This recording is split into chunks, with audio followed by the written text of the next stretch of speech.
एक प्रसिद्ध बौद्ध कहानी। अकेलेपन को अपनी ताकत बनाओ, कमजोरी नहीं। यहाँ कोई भी अपना नहीं है। प्राचीन समय की बात है। एक समुद्र के किनारे एक गुरु अपना आश्रम बनाकर रहा करते थे। हजारों शिष्य उनसे ज्ञान ग्रहण करने के लिए दूर दूर से उनके पास आकर रहते थे। गुरु का ज्ञान देने का तरीका भी बड़ा ही अनूठा था। शुरुआत में वो अपने शिष्यों को उपदेशों के माध्यम से ज्ञान देते थे। उसके बाद वो अपने शिष्यों को उस ज्ञान का अनुसरण करने के लिए कहते थे, उस ज्ञान को अपने व्यवहारिक जीवन में उतारने को कहते थे। एक बार उस आश्रम में एक सम्राट अपने बेटे को लेकर पहुंचा। उस सम्राट ने उस गुरु से प्रार्थना की कि आप मेरे बेटे को अपने आश्रम में रहने दें और अपने तरीके से उसे ज्ञान दें। उसे इस आश्रम में बिल्कुल भी ऐसा नहीं लगना चाहिए कि वो किसी सम्राट का बेटा है। उसे बिल्कुल साधारण शिष्यों की तरह ही ज्ञान देने की कृपा करें। गुरु ने मुस्कुराते हुए कहा कि सम्राट, ज्ञान इसी तरीके से लिया जा सकता है। अगर तुम अपने आप को दूसरों से बड़ा समझोगे तो तुम ज्ञान ग्रहण नहीं कर पाओगे। अगर तुम्हें ज्ञान ग्रहण करना है तो तुम्हें दूसरों की तरह अपने आप को साधारण समझना होगा। यही ज्ञान ग्रहण करने की सबसे पहली सीढ़ी होती है। तुम निश्चिंत रहो, आज से तुम्हारे बेटे की जिम्मेदारी मेरे कंधों पर रही। ये कहकर गुरु सम्राट के बेटे को अपने साथ लेकर समुद्र के किनारे टहलने के लिए निकल गए। आश्रम के बाकी सभी बच्चे उस सम्राट को देख रहे थे। सम्राट अपने बेटे को अपने रथ पर बिठाकर लाया था, जिससे सभी बच्चे समझ गए थे कि ये लड़का सम्राट का बेटा है। इसी वजह से आश्रम के सभी बच्चे सम्राट के बेटे की तरफ आकर्षित हो गए थे। जब गुरु सम्राट के बेटे को लेकर समुद्र पर टहल रहे थे तो सम्राट का बेटा अचानक फूट फूट कर रोने लगा, क्योंकि अभी वो सिर्फ 12 वर्ष का था और 12 वर्ष की आयु में उसके पिता उसे अपने से दूर छोड़कर चले गए थे। ये सदमा वो बच्चा सहन नहीं कर पा रहा था। वो नहीं समझ पा रहा था कि उसके पिता उसकी भलाई के लिए उसे उस गुरु के पास छोड़कर गए हैं। उसे रोते हुए देखकर गुरु ने कहा कि बेटा, मैं तुम्हें चुप नहीं करूंगा। हो सकता है कि आज मैं तुम्हारे आंसू पोंछ दूं, लेकिन कल तुम फिर अपने आप को अकेला पाओगे। याद रखना, जीवन में इंसान अकेला आता है और अकेला ही जाता है। जितनी जल्दी जो इंसान इस बात को समझ लेता है, वो उतनी जल्दी आत्मज्ञान के रास्ते पर निकल पड़ता है। गुरु ने अपनी बात आगे बढ़ाते हुए कहा कि जो इंसान अकेला रहना सीख लेता है वही खुद से प्यार कर पाता है, और जो खुद से प्यार करना जानता है वो किसी के भी जाने का अफसोस नहीं करता, क्योंकि वो खुद से ही प्यार करता है। धीरे धीरे तुम आश्रम के माहौल में ढल जाओगे। शुरुआत में तुम्हें समस्या आ सकती है, लेकिन कुछ दिनों के बाद तुम इसे आत्मसात कर लोगे। उसके बाद तुम्हें यही जगह बहुत अच्छी लगने लगेगी। ये जगह तुम्हें अपनी महल जैसी लगने लगेगी। संध्या हो चली थी। समुद्र के दूसरे छोर पर सूरज छिपने लगा था और अपनी लालिमा पूरे आसमान में बिखेर रहा था। बड़ा ही सुंदर दृश्य था और गुरु उस शिष्य को अपने साथ लेकर आश्रम में वापस लौट आए। उस शिष्य को भी थोड़ी सांत्वना मिली, क्योंकि गुरु की आंखों में एक अभूतपूर्व शांति झलक रही थी। और जब हम किसी एकांतवासी गुरु की आंखों में वो शांति देख लेते हैं तो हमारे हृदय पे से भी सारा भार हट जाता है, मन एकदम निर्मल हो जाता है। जब सम्राट का बेटा रात्रि का भोजन करने के लिए भोजन कक्ष में पहुंचा तो आसपास के सभी शिष्य उसके पास आने लगे। उन सभी को पता था कि ये सम्राट का बेटा है और अगर हम इससे दोस्ती कर लेते हैं तो उससे हमारा बहुत फायदा होने वाला है।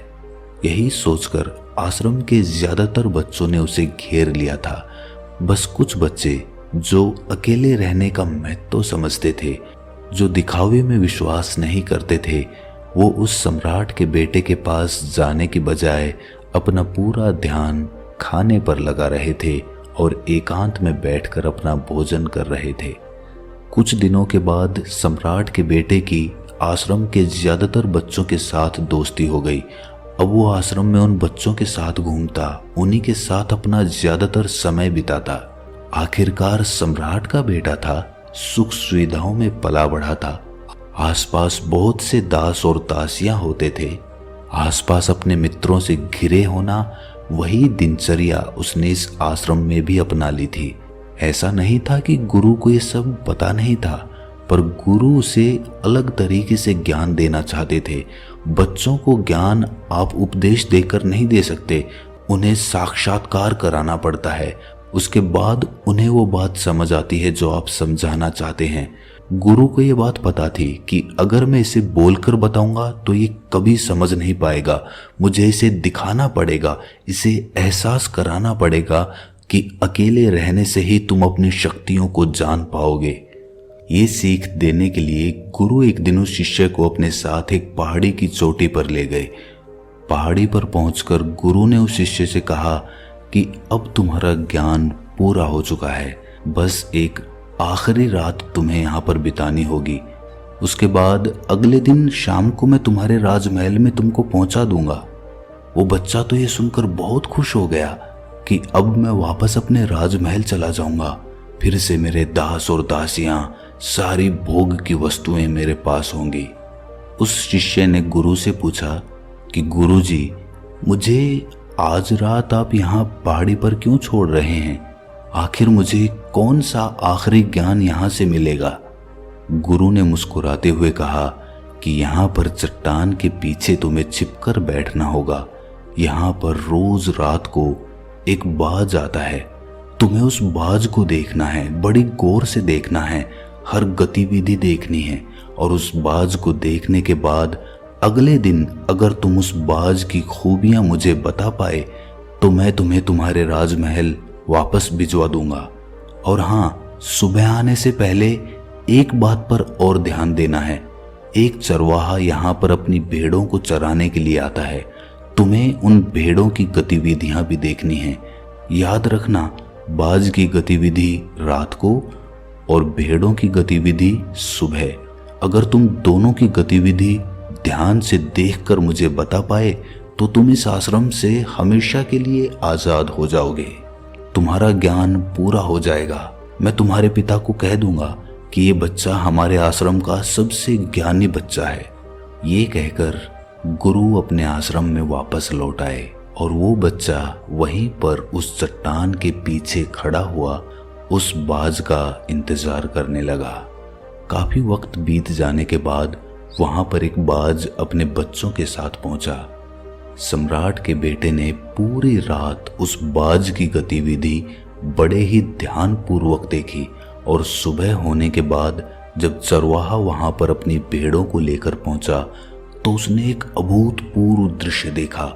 उसने देखा कि वो बाज भेड़ के एक मेमने को अपने पंजों में दबाकर आसमान में उड़ गया। उसने उस भेड़ के बच्चे का शिकार कर लिया था। ये सारा दृश्य देखकर वो बच्चा आश्रम में वापस अपने गुरु के पास पहुंचा। इससे पहले कि गुरु उससे कुछ पूछते, उसने गुरु को प्रणाम करते हुए कहा कि गुरुदेव, आप आश्रम के सभी बच्चों को यहाँ पर बुला लीजिए। मैं सब लोगों को बताना चाहता हूँ कि मैंने क्या देखा। जब आश्रम के सभी बच्चे वहां पर पहुंच गए तो उस सम्राट के बेटे ने कहना शुरू किया कि मैंने अपने जीवन में बहुत से पक्षियों को देखा है, लेकिन बाज उन सभी पक्षियों में से सबसे अद्भुत और सबसे अलग होता है। उदाहरण के लिए एक तोता हम सभी ने देखा है। तोता बोलता तो बहुत है लेकिन कभी ऊंचा नहीं उड़ पाता, लेकिन एक बाज जो कि हर समय शांत रहता है वो आकाश को भी छू सकता है। उसमें आकाश को भी छू लेने का सामर्थ्य होता है। जब भी एक बाज अपने शिकार को निश्चित कर लेता है तो वो उसी शिकार पर अपनी नजरें गड़ाए रहता है, चाहे वो कितनी भी ऊंचाई पर क्यों ना हो, चाहे कितना भी बड़ा तूफान क्यों ना आ जाए, लेकिन उसकी नजर हमेशा अपने लक्ष्य पर स्थिर रहती है। आज सुबह जिस बाज को मैंने देखा उसने हर भेड़ को अपना शिकार नहीं बनाया, बल्कि उस भेड़ों के झुंड में से उसने उस भेड़ के मेमने को अपना शिकार बनाया। उस बाज की तरह हमें भी अपना ध्यान अपने एक ही लक्ष्य पर स्थिर रखना चाहिए। चाहे कितनी भी अड़चनें क्यों ना आए, हमें अपना लक्ष्य स्पष्ट दिखाई देना चाहिए। 10-20 अलग अलग लक्ष्यों में अपनी ऊर्जा बर्बाद करने की बजाय हमें किसी एक लक्ष्य पर पूरी एकाग्रता के साथ ध्यान देना चाहिए। तीसरी बात जो मैंने उस बाज से सीखी और जो हम सभी को सीखनी चाहिए वो ये है कि बाज कभी भी दूसरे पक्षी के साथ नहीं उड़ता, वो हमेशा आकाश में अकेला उड़ता है। इससे हमें ये सीख लेनी चाहिए कि हमें कभी भी छोटी सोच वाले लोगों के साथ नहीं रहना चाहिए। आखिरकार हम भी वही बन जाते हैं जिनके साथ हम रहते हैं। इसीलिए या तो बड़ी सोच वालों के साथ रहो या फिर अकेले रहो, क्योंकि जब हम अकेले रहते हैं तभी हम खुद की ताकत और खुद की कमजोरियों को जान पाते हैं। कमजोरियों को जानकर उनको दूर कर सकते हैं और अपनी ताकत को जानकर उसका सही इस्तेमाल कर सकते हैं। लेकिन वो तभी संभव होगा जब हम अकेले रहना सीखेंगे। चौथी सीख जो हमें एक बाज से लेनी चाहिए कि एक बाज हमेशा अपनी सीमाओं से ऊपर उठकर उड़ता है। जब तूफान आता है तो हर एक पक्षी अपने घोंसले की तरफ भागता है, खुद को छुपाने की जगह ढूंढता है, लेकिन बाज ऐसा कुछ भी नहीं करता। वो खुद की सीमाओं को तोड़कर बादलों से भी ऊपर उड़ने का प्रयास करता है। हवाएं उसे थपेड़े मारती हैं, पंख उसके भारी हो जाते हैं, पानी और धूल की वजह से उसे कुछ दिखाई नहीं देता, लेकिन वो फिर भी आसमान की तरफ उड़ता रहता है और अंततः बादलों से भी ऊपर निकल जाता है और वहां तब तक उड़ता रहता है जब तक मौसम ठीक नहीं हो जाता। अपनी सीमाओं को सिर्फ इसीलिए तोड़ पाता है क्योंकि वो समस्या के आने पर उससे घबराता नहीं है, उससे डरकर बचने का प्रयास नहीं करता, बल्कि एक सकारात्मक नजरिए के साथ उसका सामना करता है। जीवन में चाहे कितनी भी अड़चनें क्यों ना आए, हमें उन अड़चनों से लड़ना चाहिए, ना कि उनसे डरकर कहीं छिपकर बैठना चाहिए। बहादुर तो वो लोग होते हैं जो तूफानों से टकरा जाते हैं, कायर तो अपने घर में, अपने घोंसले में अपनी जगह ढूंढकर बैठ जाते हैं। पांचवी बात जो हमें एक बाज से सीखनी चाहिए कि बाज कभी भी अपने घोंसले में घास के कोमल तिनके नहीं रखता। जो तिनके कोमल होते जाते हैं वो उन्हें निकाल कर फेंकता रहता है। उसी तरह चाहे कितनी भी आरामदायक जिंदगी आपको मिली हो, लेकिन उस आराम से ऊपर उठकर अपने आलस्य को तोड़कर जीवन में मेहनत करते रहना चाहिए। जीवन में पसीना बहाना चाहिए, शारीरिक मेहनत करनी चाहिए। अपने घोंसले से कोमल तिनके उठाकर फेंक दो और आज ही अपने आलस्य को तोड़कर निकल पड़ो। हर दिन अपने आप को चुनौतियां दो, हर दिन मुश्किलों से लड़ो, क्योंकि वही मुश्किलें तुम्हें मजबूत बनाएंगी। जंगल के राजा शेर को भी झुंड बनाकर शिकार करते हुए देखा जा सकता है, लेकिन बाज हमेशा अकेला शिकार करता है, क्योंकि वो जानता है कि भीड़ हौसला तो देती है मगर साहस छीन लेती है। आदमी को हमेशा अकेले ही आगे बढ़ना होता है। यही कारण होता है कि वो जल, थल और नभ सभी जगहों पर अपने शिकार का परचम लहरा सकता है। बाज की उम्र लगभग 70 साल की होती है, लेकिन 40 साल में ही उसका शरीर बूढ़ा हो जाता है।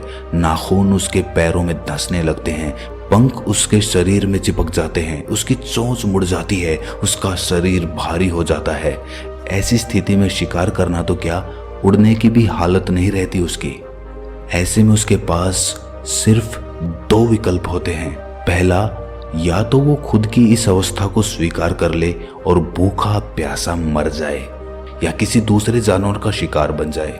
और दूसरा विकल्प ये होता है कि वो 6 महीने एक बहुत ही दर्दनाक प्रक्रिया से गुजरे और खुद को फिर से पहले जैसा मजबूत बना ले। लेकिन बाज तो बाज है, वो दूसरा विकल्प चुनता है। इसके लिए वो खुद को एक बहुत ही ऊंचे पहाड़ पर ले जाता है, जहां वो पहले अपनी चोंच से अपने सारे पंख खींच खींच कर उखाड़ देता है और फिर चट्टान पर पैर मार मार कर अपने पंजे तोड़ देता है। उसके बाद उसी चट्टान पर अपनी चोंच को पटक पटक कर तोड़ देता है और इस लहूलुहान अवस्था में खुद को दूसरे जानवरों से छुपाता फिरता है।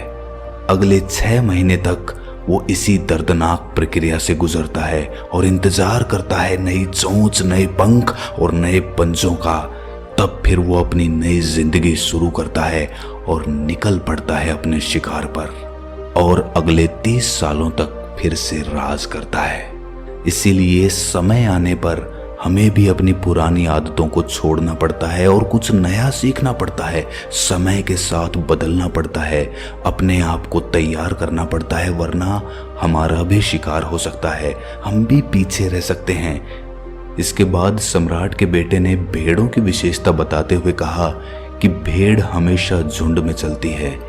उन्हें झुंड में एक साथ चलने से हिम्मत मिलती है, लेकिन जैसे ही उन पर शिकार होता है वैसे ही वो भीड़ तितर बितर हो जाती है और उस पूरी भीड़ में से एक भी भेड़ अपने साथी की मदद करने के लिए वापस नहीं लौटती।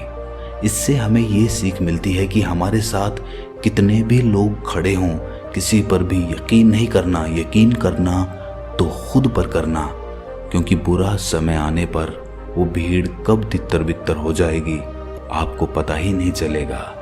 गुरु को प्रणाम करते हुए सम्राट के बेटे ने अपने गुरु से कहा कि गुरुदेव, अगर मुझसे कोई सीख रह गई हो तो कृपा करके आप बताने की कृपा करें। गुरु ने सभी बच्चों को संबोधित करते हुए कहा कि ये सभी बातें जो अभी इस बच्चे ने बताई है सब सही है, लेकिन ये सारी खूबियां आप लोगों में तभी पैदा हो पाएगी जब आप अकेले रहने का अभ्यास करेंगे। आपने देखा होगा कि बाज कभी भी किसी दूसरे पक्षी के साथ नहीं रहता, ना ही किसी के साथ अपनी जोड़ी बनाता। वो आसमान में अकेला उड़ता है और अकेला उड़ने की वजह से वो अपनी ताकत और अपनी कमजोरियों को जान पाता है। इसके बाद गुरु ने अपनी बात खत्म करते हुए कहा कि मैं आज रात इस सम्राट के बेटे को इसके राजमहल में छोड़ने के लिए जा रहा हूँ, क्योंकि इसकी सीख यहाँ पर पूरी हो गई है। और ये कहकर गुरु उस सम्राट के बेटे का हाथ पकड़कर राजमहल की तरफ रवाना हो गए और बाकी के सभी बच्चे उन्हें पीछे से जाते हुए देखते रहे। तो दोस्तों, कैसी लगी ये कहानी आपको कमेंट सेक्शन में ज़रूर बताना, और अच्छी लगी हो तो इस चैनल को सब्सक्राइब करके नोटिफिकेशन बेल को ज़रूर प्रेस कर देना। तो मिलते हैं अगली कहानी में, तब तक के लिए अपना ख्याल रखें।